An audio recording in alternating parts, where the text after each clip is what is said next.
It's a specific way of looking at birth, and it came about originally when I first learnt holographic breathing, and I learnt holographic breathing, and I suddenly had this ability to travel through my whole body with the breath. I could actually go there. And when I dropped into the pelvis, like inside the pelvis, there was this innate experience of being born. And not just being born, but being the mother giving birth. And this is there for both men and women, that experience of drop. As soon as you drop inside the pelvis with holographic breathing, they say, oh, I'm a baby in the womb. And then, oh, there's contractions, and oh, I'm the mother and the baby. And it synchronizes the breath in the pelvis for the mother and the cranium for the baby. And there's a expansion to the sides on the in-breath of the cranium. There's an expansion to the sides of the pelvis on the in-breath for the mother. There's a shortening front to back of the cranium for the baby, and there's a shortening front to back of the pelvis for the mother. So the movements in the pelvis and cranium are the same. So as the baby is dropping into because you're dropping down head first with the face back towards the cranium, the breathing motion in the pelvis and in the cranium mirror each other, and it amplifies it. It makes the movement bigger. And rather than it being, oh, I've got to be born, oh, I've got to be born, it becomes the breath and a journey. And because there's no fear, you're not going to die, there's no pain, you can enjoy the journey. And it's different. It's it's not a memory of your birth this time, which has got all of these different things in it. It is an intrinsic, universal quality of mother and child together in birth. And if you're revisiting birth as a memory, you're always at effect of another. If you're being born, you're effect of what the mother's doing. And if you're revisiting a mother giving birth, you're effect of the birth and the baby. But this is different. It encompasses both. And because of that, the cellular memory and the patterns that have been passed on through birth right back, kind of, it travels down the female lineage. So you've got mother to daughter, the daughter becomes the mother, it's just mother to daughter, right back to Eve. And that karma and lineage and patterns is passed on through birth, from the mother's pelvis to the baby's skull, and the skull mirrors the pelvis, so that daughter becomes the mother, and the patterns in the pelvis are the same in the cranium. Now it's passed on to the next baby. So all sorts of patterns are passed on. But when you become the mother and baby together, those patterns start balancing back and forth. So you're no longer just trying to remember or play out that pattern. It kind of melts it all, and you can really start feeling the whole cranium starting to unwind, and at the same time the whole pelvis starting to unwind. Because I've noticed that a lot of people that are learning this, they can get the feeling and sensations in their skull. Moving down to the pelvis has been very hard for them. So would this be a good webinar to, if you can get the sensation? Oh yeah. No, people easily feel what's going on in the pelvis in this one, for sure. And it's not just you go through birth and you get a whole new experience. There's all sorts of initiations that happen through birth that often, well, they will be just rushed through in birth. There's initiations of the third eye and the whole hypothalamus area, pituitary gland, pineal gland, and different ones at different stages. Like where we're going, there's the whole breathing, and you're slowly dropping through the cervix as the baby. And when the cervix is kind of breathing in, breathing out, breathing in, breathing out, breathing in, breathing out, breathing, until it's here, and then it can't go in any further. And people often miss that, because at that stage the contractions stop, and the whole this changes from endorphin based to an adrenaline based, and there's this whole ecstatic feel that happens in that place. But there's also an initiation of the kundalini that runs up through the spine and ignites the third eye, because the cervix is right around the tentorium, the third eye, initiates the third eye to initiate the baby for coming into this world. So we, rather than just being with the contractions at that stage, we just sit and wait, and you really let that initiation go and really feel that aligning through the whole spine. Because often in birth the mothers will think, no, I just need to keep going, but there's this really nice space to sit there. And then so that's a birth coming out of the uterus and through the cervix. You're being born then, and then you're being born again through the vulva. And at that stage there's another initiation when the vulva is around this area, and we sit there, and that initiates the whole brain and the spinal cord and the arms and legs. And then when their head's out, the movement is the up and see. There's a 1 minute. In the lungs, everything expands in all directions on the in-breath and contracts on the out-breath, and we have that experience of the breath as everything expanding.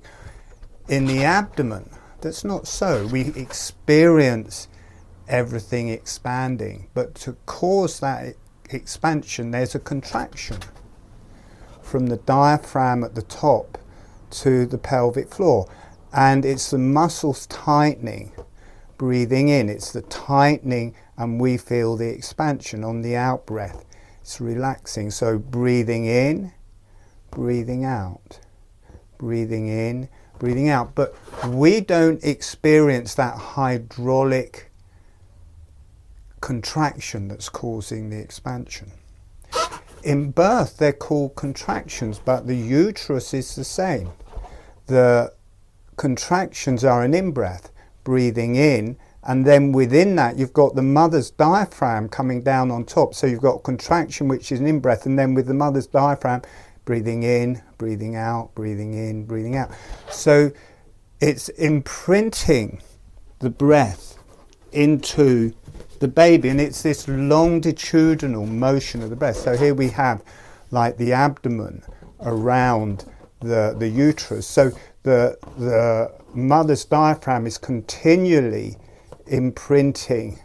So for me, the contractions are actually an in-breath, and you're working with the longitudinal. See, that's why the birth is such a good way of teaching that longitudinal motion, because there is the mother's diaphragm, there's the uterus that is doing that into the baby on every contraction, on every breath that the mother makes with the diaphragm.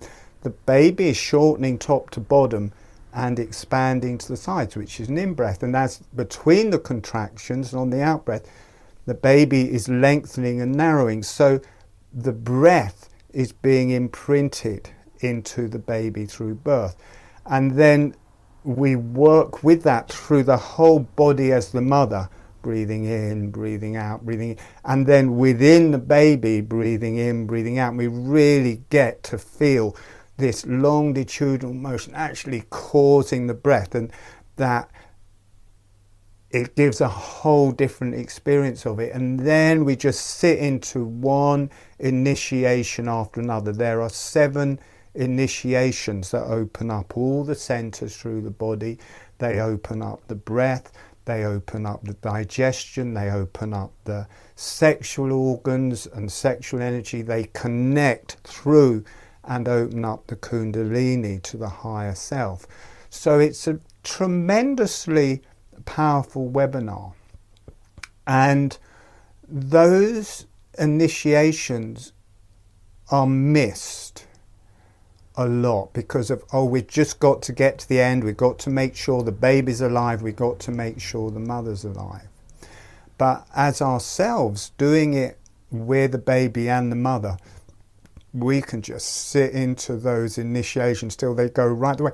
And it's tremendously important that we get the opportunity to get the initiation in the lungs and the first breath and what's happening there for the rest of our life. You know, that makes a blueprint for the rest of our life. It's that first breath and the whole anatomy that is happening there. And likewise with the abdomen and the third eye and the hypothalamus, the pelvis, the sexual organs, we can get that initial connection to those energies and really sit into them. And what we may have missed in birth, we can allow now. And I think that makes a tremendous difference, not just a small difference. I think that makes a fundamental difference to people's health, because if you haven't had that initiation properly in the first place, it's not so easy to make up for it. And then along with that, it's breaking this karmic link of all of the birth through your ancestry and past life to actually bringing the mother and child together in yourself and having your own natural birth in line with the energies and the universe and the earth. And it just brings a whole new concept and way of being with your entry into the world. So that is what that webinar is about, really. Through that webinar, Pardon? Through that webinar, you can perform this on yourself. And yeah, how about if you're a mother that's like expecting? Could you use this process during the actual birthing process to help initiate the child as it's being born, or to like ease the birthing process so it's not as painful or like traumatic as it's associated to be? Because I do think that like a lot of the cranial torsions are there because of the birthing process not going very smoothly. So would this be of help for that child as well if the mother understood this and could practice this for the birthing process to go more smoothly so it goes without torsion? The first time I realized about this again was early on, and a friend learnt it, and she broke her leg, and she said the painkillers did nothing. She said the only thing that helped was holographic breathing. Then I had students who were mothers to be, and they said, can we try holographic breathing through birth? And I said, sure. And I devised these different meditations and different ways of working with the holographic breathing through their pregnancy, how to use it in birth. And without fail, they said just doing the holographic breathing without anything else brought down the level of pain by 70% at least. And some just said no pain, it just was sensation and felt orgasmic. So sorry, we've got a dog in the background here, it will go for a bit, but never mind. So that encouraged me a lot, and I worked with birth gurus who also said it was amazing, and I worked with mothers to be. And also a thing that would happen when you're working with the mothers to be, they said the babies definitely can feel this. They say we start doing it, they say your baby starts getting very active and moving around, and then after a while they say the baby, it just drops, just totally relaxed and sinks right down in the womb. So the babies can feel it, the babies can associate with that movement.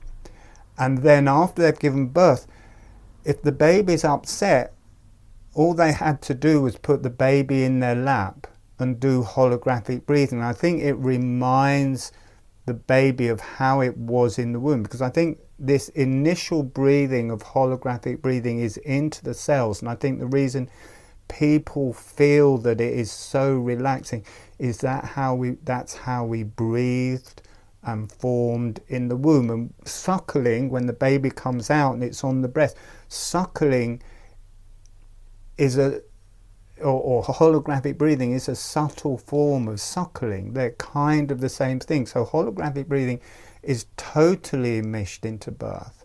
But loads of women gave birth with it through that time, and it really had good results. One woman learnt it. The lady I was showing, her sister-in-law was giving birth, and it was really going a bad direction. And she actually taught her the holographic breathing while she was in labour. The pain went down by 70%. She relaxed, the contractions became regular. She gave a completely natural birth.